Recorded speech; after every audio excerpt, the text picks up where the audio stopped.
For a while now, the main contribution of some of my friends on the other side of the aisle have made in the fight against ISIL is to criticize this administration and me for not using the phrase radical Islam.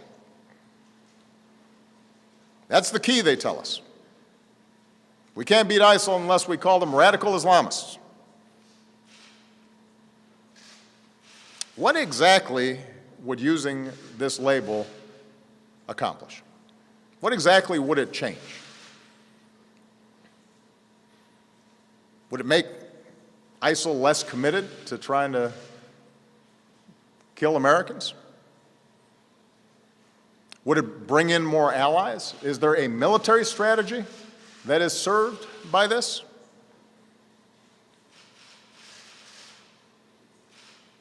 The answer is none of the above. Calling a threat by a different name does not make it go away. This is a political distraction. Since before I was president, I've been clear about how extremist groups have perverted Islam to justify terrorism. As president, I have repeatedly called on our Muslim friends and allies at home and around the world to work with us to reject this twisted interpretation of one of the world's great religions. There's not been a moment in my 7.5 years as president where we have not been able to pursue a strategy because we didn't use the label radical Islam. Not once has an advisor of mine said, man, if we really use that phrase, we're going to turn this whole thing around. Not once. So if someone seriously thinks that we don't know who we're fighting, if there's anyone out there who thinks we're confused about who our enemies are, that would come as a surprise to the thousands of terrorists who we've taken off the battlefield. If the implication is that those of us up here and the thousands of people around the country and around the world who are working to defeat ISIL aren't taking the fight seriously,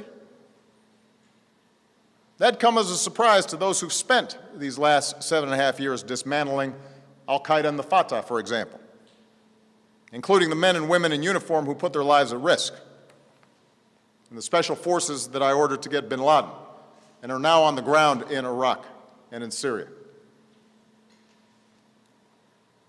They know full well who the enemy is. So do the intelligence and law enforcement officers who spend countless hours disrupting plots and protecting all Americans,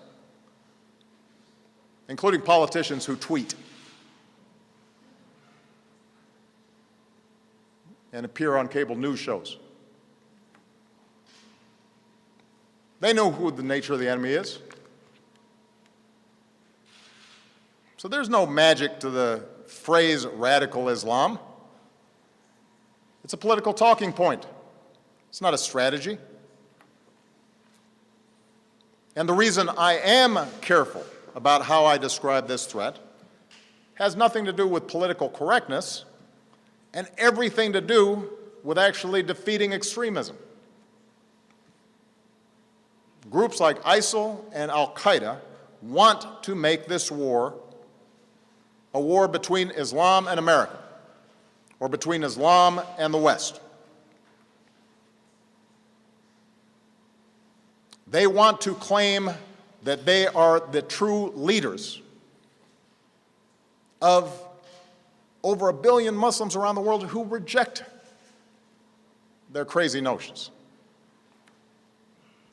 They want us to validate them by implying that they speak for those 1 billion plus people, that they speak for Islam.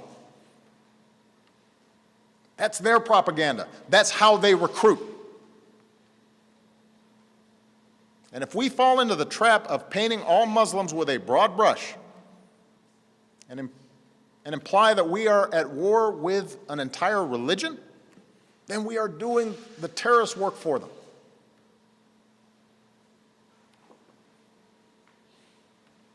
Now, up until this point, this argument about labels has mostly just been partisan rhetoric. And sadly, we've all become accustomed to that kind of partisanship, even when it involves the fight against these extremist groups. And that kind of yapping has not prevented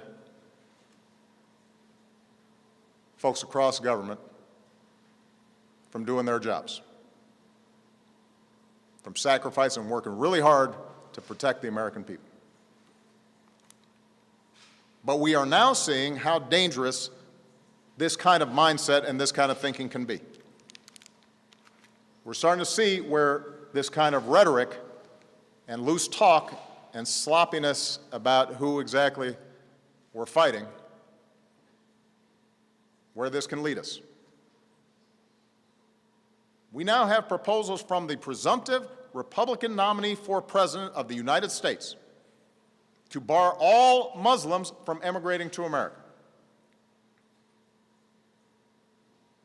We hear language that singles out immigrants and suggests entire religious communities are complicit in violence. Where does this stop? The Orlando killer, one of the San Bernardino killers, the Fort Hood killer, they were all U.S. citizens. Are we going to start treating all Muslim Americans differently?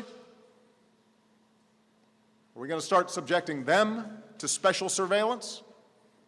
Are we going to start discriminating against them because of their faith? We've heard these suggestions during the course of this campaign.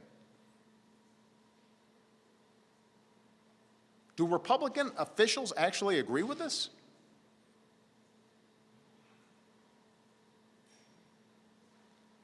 Because that's not the America we want. It doesn't reflect our democratic ideals. It won't make us more safe, it will make us less safe, fueling ISIL's notion that the West hates Muslims, making young Muslims in this country and around the world feel like no matter what they do, they're going to be under suspicion and under attack.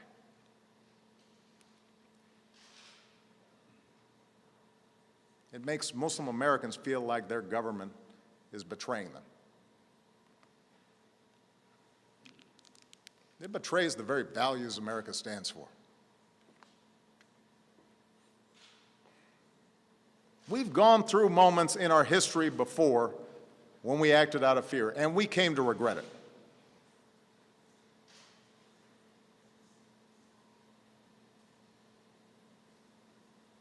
We've seen our government mistreat our fellow citizens. And it has been a shameful part of our history. This is a country founded on basic freedoms, including freedom of religion. We don't have religious tests here. Our founders, our Constitution, our Bill of Rights are clear about that. And if we ever abandon those values, we would not only make it a lot easier to radicalize people here and around the world, but we would have betrayed the very things we are trying to protect. The pluralism and the openness, our rule of law, our civil liberties, the very things that make this country great, the very things that make us exceptional. And then the terrorists would have won. And we cannot let that happen. I will not let that happen.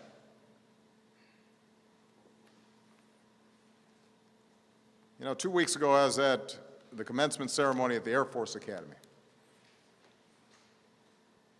And it could not have been more inspiring to see these young people stepping up, dedicated to serve and protect this country.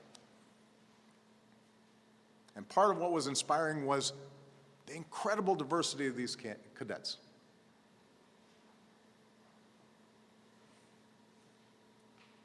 We saw cadets who are straight applauding classmates who were openly gay.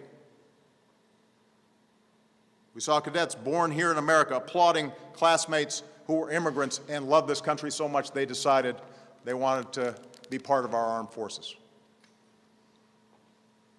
We saw cadets and families of all religions applaud cadets who are proud, patriotic Muslim Americans, serving their country in uniform, ready to lay their lives on the line to protect you and to protect me. We saw male cadets applauding for female classmates who can now serve in combat positions. That's the American military. That's America. One team, one nation. Those are the values that ISIL's trying to destroy. And we shouldn't help them do it. Our diversity and our respect for one another, our drawing on the talents of everybody in this country, our making sure that we are treating everybody fairly, that we're not judging people on the basis of what faith they are, or what race they are, or what ethnicity they are, or what their sexual orientation is.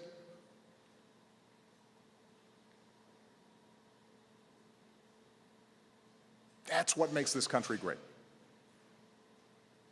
That's the spirit we see in Orlando. That's the unity and resolve that will allow us to defeat ISIL. That's what will preserve our values and our ideals that define us as Americans.